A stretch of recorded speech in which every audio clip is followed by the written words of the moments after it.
బయట బండి మీద egg chicken keema dosa try చేసామండి. చాలా బాగుండింది, టేస్ట్ బాగా నచ్చింది మా ఆయనకి. సరే నువ్వు ఇంట్లో కూడా ట్రై చేయనన్నాడు. సరే అని చేశాను.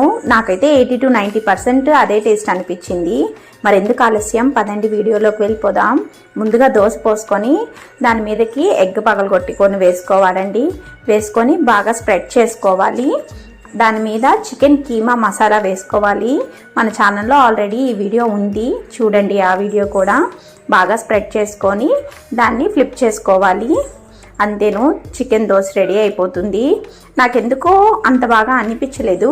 ఈసారి చికెన్ మసాలాలోకి ఎగ్ కలిపి వేసి బాగా స్ప్రెడ్ చేశాను. చేసిన తర్వాత బాగొచ్చింది ఈ దోశ కూడా. మీరు ఆనియన్స్ వేసుకోండి, ఇంకా టేస్ట్ సూపర్గా ఉంటుంది. నేను చట్నీలోకి తిన్నాను, బాగా అనిపించింది. వీడియో నచ్చితే లైక్ చేయండి, షేర్ చేయండి, సబ్స్క్రైబ్